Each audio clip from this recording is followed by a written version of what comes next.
What's up, guys? Welcome back to another new video. So it's been a little while, but a few months back I actually did a ranking of my top 10 favorite roller coasters ever, and I'll link that video down below. I'm actually going to do a refresh on that because I think there's some new entries that need to be added, but today I'm going to take a little bit of a different approach. I've been wanting to do this for a little while now. I'm going to be ranking the top 5 defunct coasters that I've ridden. So these are the top 5 roller coasters that do not exist any longer, that you can't physically go out and ride. I've got a decent list. Out of the just over 300 credits that I've ridden thus far, I believe I have around 32 or 33 that are defunct. So I have a good backlog to choose from. And there are some classics in there, so let's just go ahead and jump right into it. So like always, I'm going to start out with a couple honorable mentions here. First off, we have Shockwave from Six Flags Great America. I actually have a couple of coasters from Great America on this list, but Shockwave, huge aero looper, multi-looper. This one was just downright intimidating and crazy to me when I was a kid. They only made a few of these clones. Great American Scream Machine was one. Viper, another big multi-looper that still exists to this day. But, back in its time, Shockwave was just so tall. It was right in the front of the park, right when you're entering, basically built in the parking lot. Really super imposing, and one of the first big inversion heavy roller coasters that I was able to ride as a kid, and always just kind of stuck in my mind as being a classic, and was super sad to see it go when it finally did get torn down. All right, next up for honorable mentions, I have Hurricane Category 5 from the Myrtle Beach Pavilion.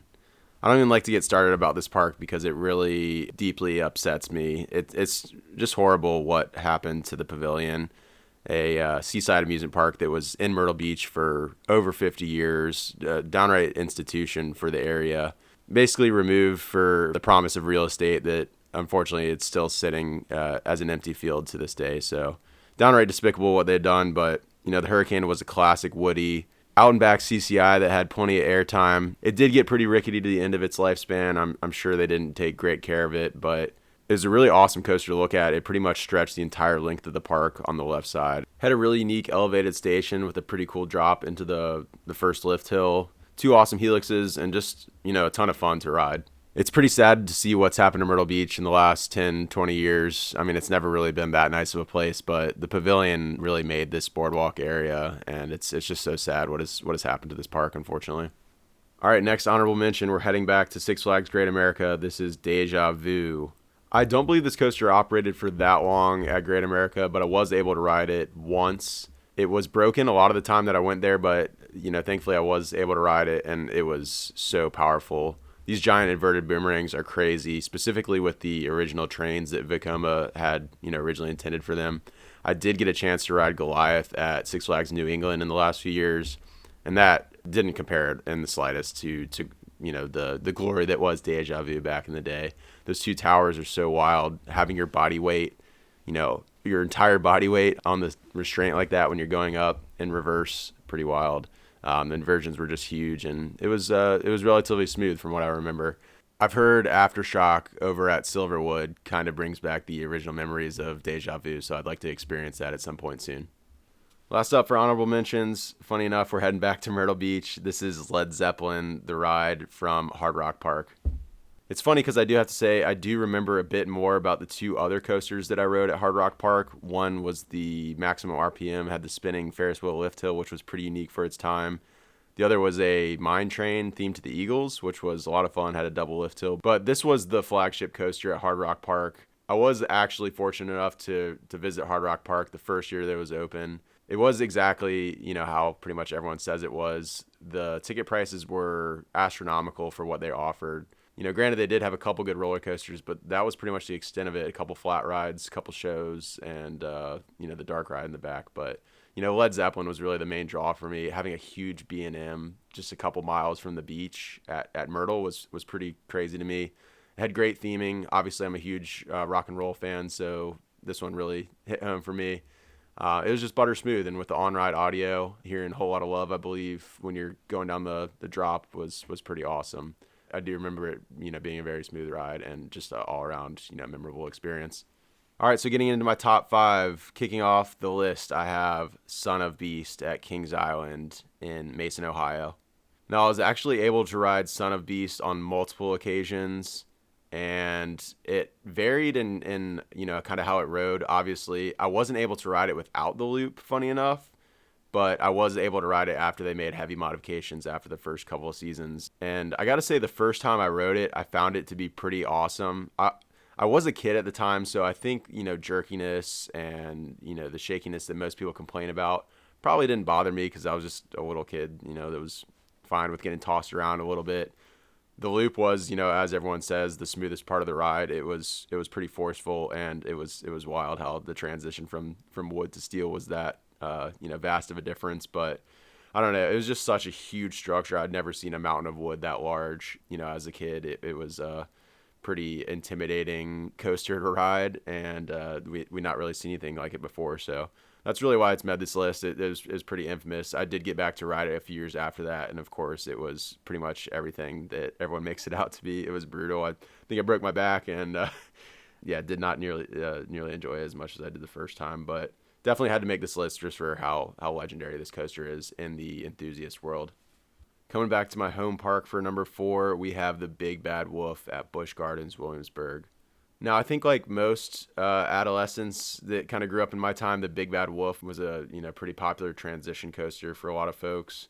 It was unique, one of a kind. I mean, there's a million different ways to describe it. I'm super sad it's gone. I feel like they could have gotten a couple more years out of it, especially because there's plenty of other suspended coasters still operating this day. It was just so iconic for the location, swinging over the river like that, the swinging through the Bavarian Village to start things off, and it just fit the theme so well, fit the park really well, and I was really sad to see it go. I don't think I was able to get one last ride on it the last year of its operation as well, so that was kind of unfortunate, but we do have a pretty good replacement in where it previously sat, but I will always miss the Wolf.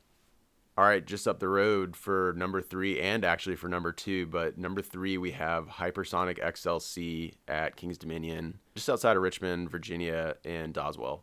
This was actually a coaster I knew very little about. This was pretty much before my time as a hardcore enthusiast, but when we got to this park, this was our number one goal for things to ride.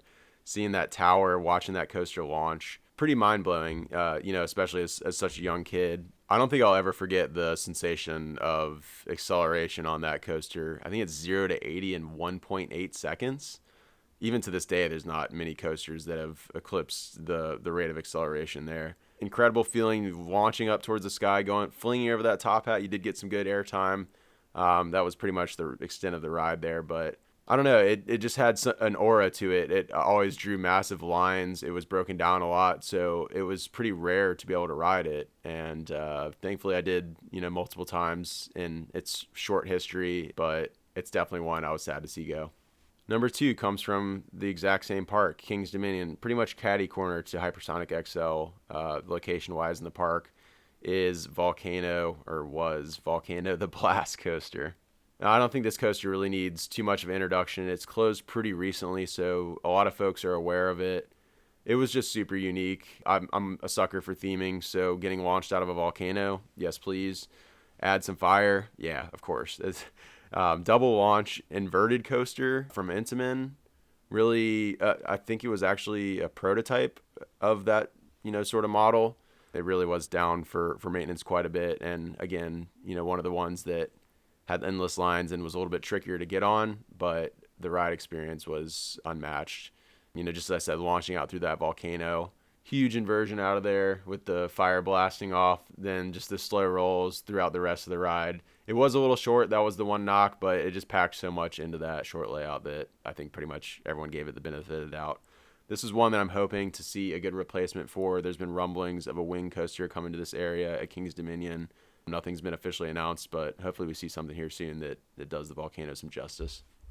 All right, so we're at the end of my list here. For my top defunct coaster that I've ridden, we have Dueling Dragons at Islands of Adventure in Orlando, Florida. Probably not much of a surprise here. Islands of Adventure fell into my my top spot for favorite overall amusement park. Another video I've done somewhat recently that I'll link down below as well. As a kid, for opening year of Islands of Adventure, I was absolutely enthralled by this park. I had not really seen anything like it before. The immersion, the next level details. Lost Continent was a great example of pretty much everything that this park stood for. So many unique experiences and one of a kind, you know, nothing themed to an IP. I love the Harry Potter lands that they have nowadays, don't get me wrong, but this was just, you couldn't experience this anywhere else. It was all original content, and the creators for this area, for this park, for this coaster did a fantastic job. I will say this ranking only reflects when the coaster existed as Dueling Dragons, not Dragon Challenge a little bit later in its career. Unfortunately, they weren't able to continue to run the coasters simultaneously like originally designed.